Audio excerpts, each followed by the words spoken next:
On a quiet summer morning, in the year 793 A.D., monks on the holy island of Lindisfarne awoke to the sound of screaming.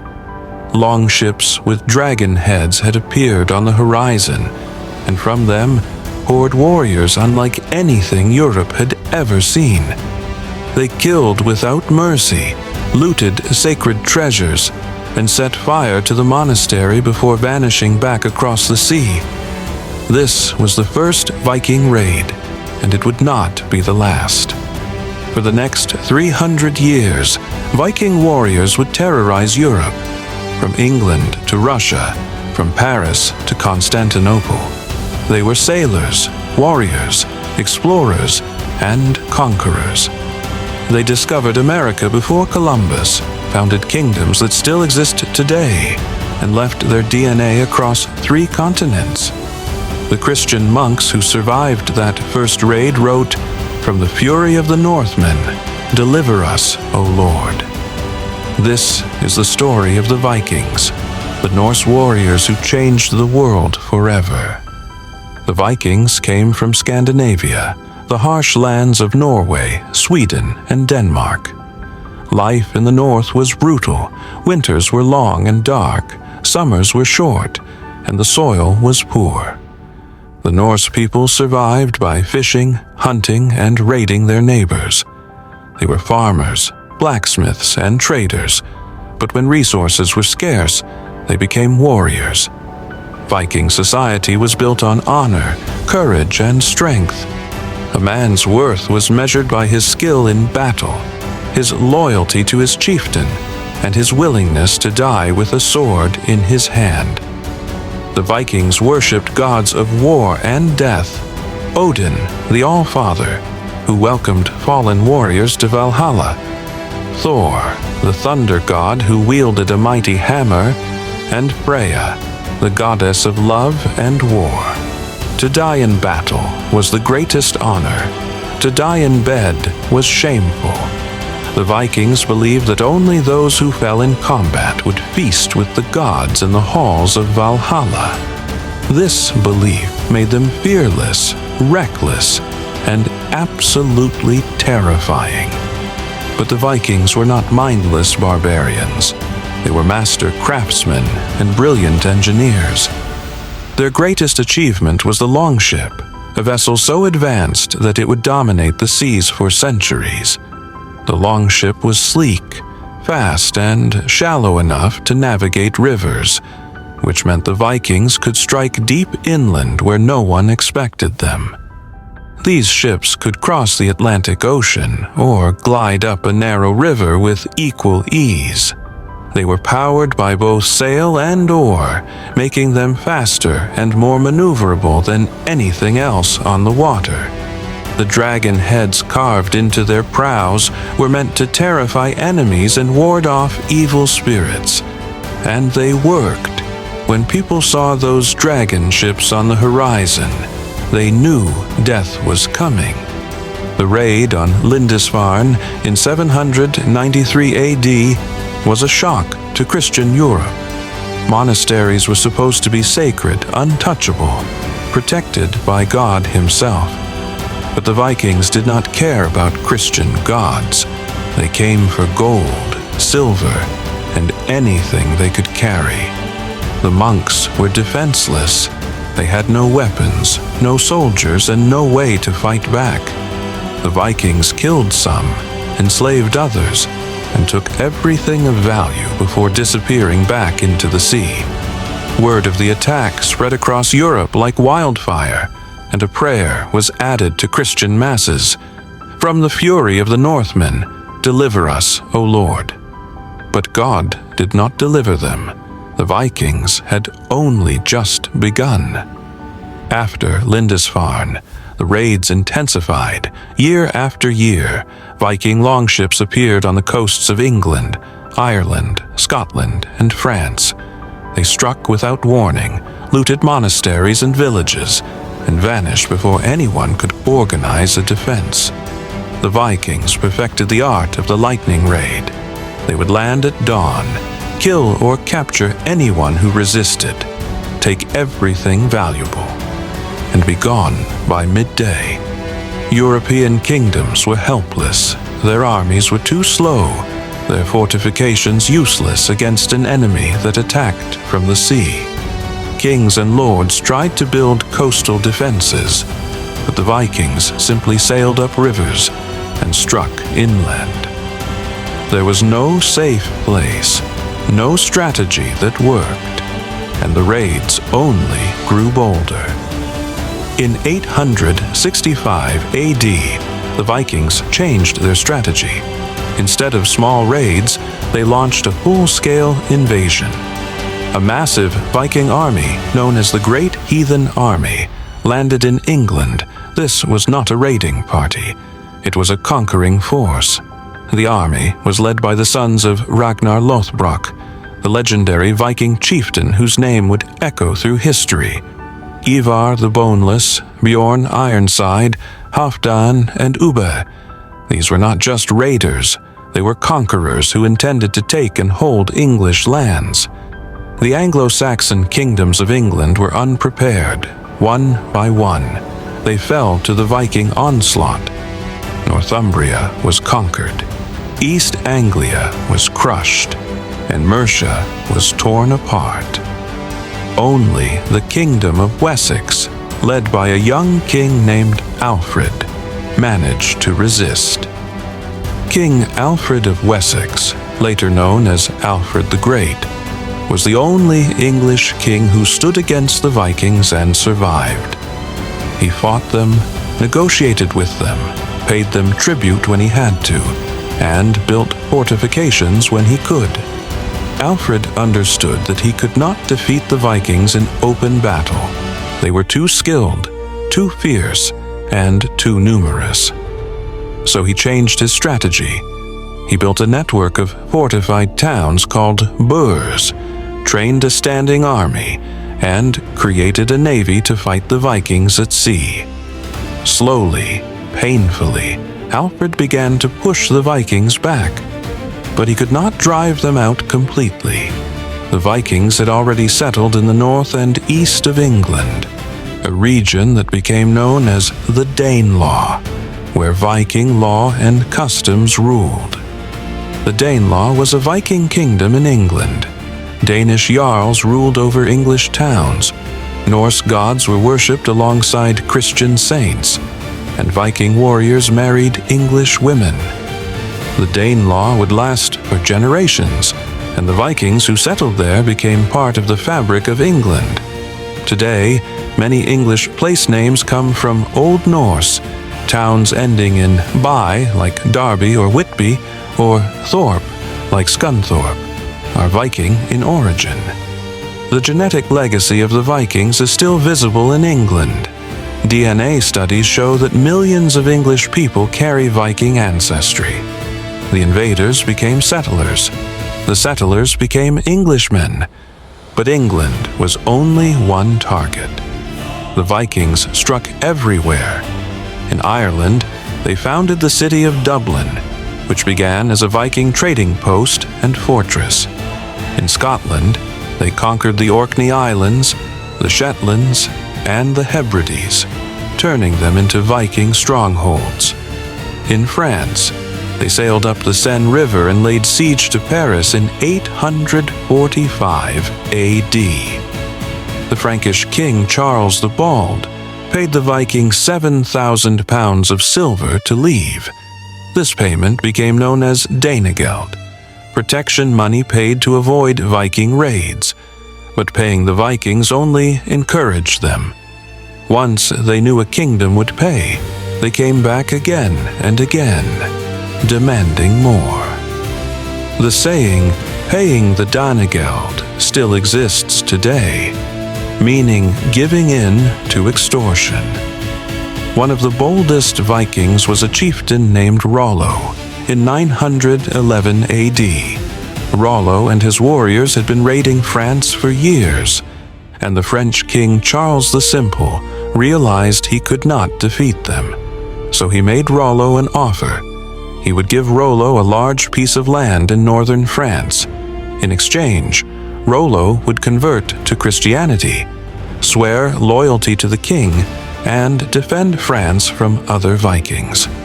Rollo agreed, and he became the first Duke of Normandy. His descendants would go on to conquer England in 1066. The Normans, led by William the Conqueror, were Vikings who had settled in France and adopted French culture. The Viking who once terrorized France became a French duke, and his great-great-great-grandson became the King of England.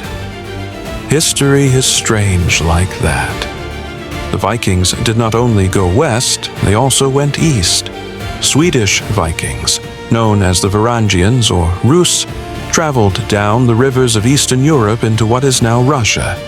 They founded trading posts, established kingdoms, and eventually gave Russia its name. The Rus Vikings ruled over Slavic populations, built the city of Kiev, and traded with the Byzantine Empire. Some Vikings even joined the Byzantine Emperor's elite bodyguard, the Varangian Guard, where they served as mercenaries and protectors of the emperor himself. These were Vikings who had sailed from Scandinavia to the Mediterranean, fighting for Byzantine gold and glory. The reach of the Vikings was astonishing. And they went even further. In the late 900s, a Viking named Erik the Red was exiled from Iceland for murder. He sailed west and discovered a massive island covered in ice and snow. To attract settlers, he named it Greenland, a bit of false advertising, but it worked. Vikings established settlements in Greenland that lasted for centuries. Erik's son Leif Erikson went even further. Around the year 1000 AD, Leif sailed west from Greenland and landed in North America, specifically in what is now Newfoundland, Canada. The Vikings called this land Vinland, and they built a settlement there. This means the Vikings reached America nearly 500 years before Christopher Columbus. They did not stay long. Conflicts with the native peoples and the difficulty of maintaining a colony so far from home forced them to leave. But the fact remains, the Vikings discovered the New World. Back in Scandinavia, Viking culture was evolving. As the raids continued, some Vikings grew wealthy from plunder and trade. They built great halls, commissioned poets called skalds to write about their deeds, and commissioned beautiful jewelry and weapons. Viking craftsmen were skilled in metalwork, wood carving, and shipbuilding. They created intricate designs featuring dragons, serpents, and knotwork that are still admired today. Viking women had more rights than most women in medieval Europe. They could own property, divorce their husbands, and run farms while the men were away raiding. Some women even became warriors, the legendary shield maidens who fought alongside men in battle. While some historians debate how common female warriors were, sagas and archaeological evidence suggest that some Viking women did take up arms. But Viking society was also brutal. Slavery was common. Prisoners taken in raids were often sold as thralls, slaves who had no rights and could be killed at will. Blood feuds were a way of life. If someone killed your family member, you were honor-bound to take revenge, which often led to cycles of violence that lasted for generations. Trial by combat was a legitimate way to settle disputes, and the Viking legal system, while sophisticated, was based on the idea that might made right. The strong ruled, the weak served. One of the most terrifying aspects of Viking culture was the Berserker. These were warriors who fought in a trance-like fury, believed to be possessed by the spirit of a bear or wolf. Berserkers would charge into battle without armor, screaming and biting their shields. seemingly immune to pain or fear. Some historians believe they used drugs or alcohol to enter this state. Others think it was a form of psychological conditioning. Whatever the cause, berserkers were feared even by other Vikings. To face a berserker in battle was to face a man who did not care if he lived or died, and that made him nearly unstoppable. Another feared Viking practice was the blood eagle, a horrific form of execution reserved for the worst enemies. The victim's ribs would be cut from the spine and pulled outward to resemble wings while they were still alive. Whether this was actually practiced or merely a legend meant to terrify enemies is debated by historians. But the fact that people believed it was real shows how terrifying the Vikings' reputation had become. The mere threat of such a fate was enough to make kings surrender. As the Viking Age continued, the Norsemen began to change. They were no longer just raiders, they were rulers. Viking chieftains became kings, Viking raiders became settlers, and Viking pagans became Christians. The process was slow and often violent, but by the year 1000, most of Scandinavia had converted to Christianity. This was partly due to political pressure. Christian kings in Europe refused to trade with or ally with pagans, and partly due to Viking leaders realizing that Christianity could help them consolidate power. A Christian king could claim divine right to rule, which was more stable than the old system where any strong warrior could challenge for leadership. One of the most famous Viking kings was Harald Hardrada, whose name meant hard ruler. Harald had fought as a mercenary in the Byzantine Empire, served in the Varangian Guard, and amassed a fortune in gold. He returned to Norway, seized the throne, and ruled with an iron fist. In 1066, Harald decided to invade England. He believed he had a claim to the English throne, and he assembled a massive fleet to take it. He landed in northern England and won a great victory at the Battle of Fulford. But then he made a fatal mistake. He let his guard down. King Harold Godwinson of England marched north with his army and caught the Vikings by surprise at the Battle of Stamford Bridge. The Vikings fought fiercely, but they were outnumbered and unprepared. Harald Hardrada was killed by an arrow to the throat, and his army was destroyed. This battle is often considered the end of the Viking Age. The last great Viking invasion had failed.